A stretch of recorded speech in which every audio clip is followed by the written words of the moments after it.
বিশ্বাস এখন আমি করতে পারছি না, যতক্ষণ না ধরা পড়ছে আমি লাফালাফিও করবো না। কালীঘাটের সেই বহু চর্চিত কাকুর সেই বাণীটা মনে পড়ে যাচ্ছে, আমার বসের গায়ে অবধি কেউ টাচ করতে পারবে না। আমি চুপ থাকতে পারি না। তাই গণতান্ত্রিক প্রক্রিয়ায় যে পদগুলো আছে তার অন্যতম একটি পদ হচ্ছে অগস্ট হাউস অর্থাৎ বিধানসভার। এই বিধানসভার মধ্যে যাতে এই যে কথাবার্তা যেগুলো বলেছেন নেতাজি সম্পর্কে, এটাকে নিন্দা জানিয়ে প্রস্তাব আসুক, তার প্রস্তাবটা আমি নিজে উত্থাপন করেছি। দেখুন, যারা করছে দুজনের না, প্রথম একজন বলে এখন চুপ করে গিয়েছেন সিনিয়র রাজ্যসভার বিজেপি তথা শাসক দলের রাজ্যসভার এমপি, আর দ্বিতীয় যে ব্যক্তিটি কন্টিনিউ করে যাচ্ছেন তিনিও রাজ্যসভার এমপি বিজেপির।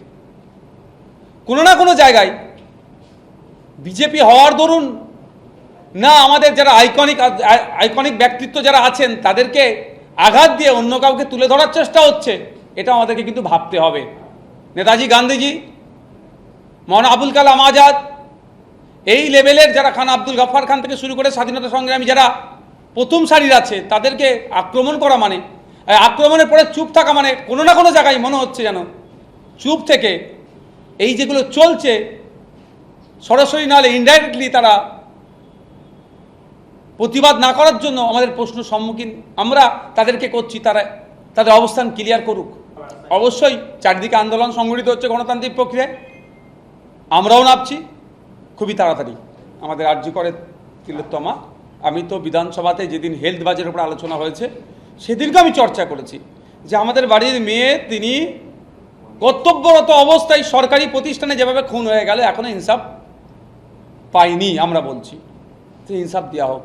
এটাও বলেছিলাম হেলথ ডিপার্টমেন্টের কোনো যদি স্পেশালি কোনোভাবে তারা যদি এটাকে আরও মানে এই ফাস্ট ট্র্যাক করতে পারে তারও কথা বলেছিলাম। এখন দেখা যাক যে কত দ্রুততার সাথে বিচার পায়, কারণ অনেকে অনেক কথা বলেন, অনেক দেখছি তো, কিন্তু একটা সময় হয়তো ফ্লো তুলিয়ে দেবে, তারপরে সেটাকে ধামাচাপা পড়ে যাচ্ছে। ঠিক যেভাবে দেখলাম সিআইডি সিগনেচারের কেসে যা তৎপরতা দেখাচ্ছিল, প্রথমে শুরুতে যা তৎপরতা দেখাচ্ছিল অতটাই তারা ধীরগতি হয়ে গেছে।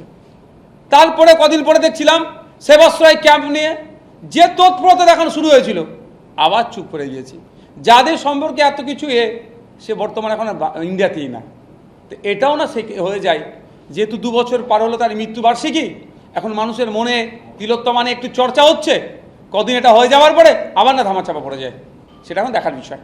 হ্যাঁ, এখনও তো বিয়ে কমিটির আসেনি, কত টাইম বরাদ্দ করা হচ্ছে।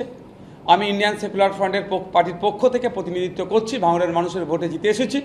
অবশ্যই পজিটিভ দিকগুলোকে স্বাগত জানাবো, আর যেগুলো সমালোচনা করার দরকার সমালোচনা করব, শাসককে আয়না দেখাবো। বিশ্বাস এখন আমি করতে পারছি না, যতক্ষণ না ধরা পড়ছে আমি লাফালাফিও করবো না। কালীঘাটের সেই বহু চর্চিত কাকুর সেই বাণীটা মনে পড়ে যাচ্ছে যে আমার বসের গায়ে অবধি কেউ টাচ করতে পারবে না। আমি এতটুকুই বলবে বিষয়। শুধু সহযোগী নয়, ওই সময় ওই এলাকার যারা অফিসিয়াল ছিলেন, ওই ডিস্ট্রিক্টের টপ টু বটম পর্যন্ত তাদেরকে জিজ্ঞাসাবাদ আমার মনে করা দরকার। কারণ এই টাকাটার উৎস কোথায়? স্বাভাবিকভাবে সরকারি সম্পত্তি হয়, কয়লা, বালি, পাথর, এটা থেকেই তো হবে। তো যাদের দায়িত্ব ছিল এইগুলো সরকারি সম্পত্তিগুলো রক্ষণাবেক্ষণ করার, সেই সমস্ত অফিসিয়াল যারা সরকারি কর্মচারী আছে তাদেরও জিজ্ঞাসাবাদ করা দরকার, নাহলে এই যে দুর্নীতি চলছে বন্ধ হবে না। শিল্পীয় নিয়েও আমাদের বিধানসভায় চর্চা হয়েছে, আলোচনা হয়েছে, ওখানে আমি অনেক কটা প্রস্তাব রেখেছি।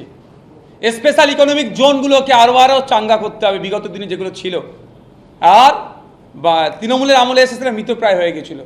আর এটাও বলেছি বিভিন্ন শিল্পপতিদেরকে পশ্চিমবঙ্গ সরকার শিল্প করার জন্য জমি বরাদ্দ করেছিল, সেগুলোতে তারা শিল্প করেনি, ফেলে রেখেছে বা তাদের ব্যক্তিগত কাজে ব্যবহার করছে, তারও লিস্ট তৈরি করা হোক। যদি শিল্পের কাজে না লাগায় তাদের কাছ থেকে সেটা ফিরিয়ে নেওয়া হোক, এই প্রস্তাব আমার ছিল। সুতরাং যে শিল্প বান্ধব যে পরিস্থিতি তৈরি করার কথা বলছে স্বাগত জানাবো। অবশ্যই কৃষকদের ক্ষেত্রেও যাতে তাদের সাথে না বেনিয়ম হয়, বেইনসাফি হয়, তার সাথে অন্যায় না হয়, সেই দিকটাও লক্ষ্য রাখবো আমরা। কারণ এতটুকু বলে রাখি, national highway authority of India 2013 সালে তাদের একটা অ্যামেন্ডমেন্ট করেছিল ক্ষতিপূরণের, গ্রামীণ এরিয়া আরবান এরিয়ার জন্য, রুরাল এরিয়া আরবান এরিয়ার জন্য যে পরিমাণ ক্ষতিপূরণ দিচ্ছে মানুষজন এখন খুশিতে তাদের জায়গা ছেড়ে দিয়ে সরে আসছে। তো সেক্ষেত্রেও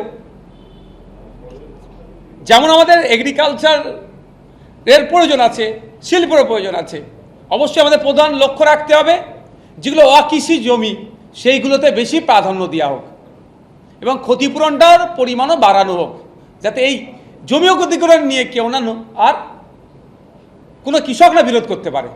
আমাদের ভিডিও ভালো লাগলে লাইক এবং শেয়ার করুন। কমেন্ট সেকশনে গিয়ে জানান আপনাদের মতামত। আরও ভিডিও পেতে আমাদের চ্যানেল সাবস্ক্রাইব করুন এবং প্রতি মুহূর্তে খবরের আপডেট পেতে প্রেস করুন বেল আইকন।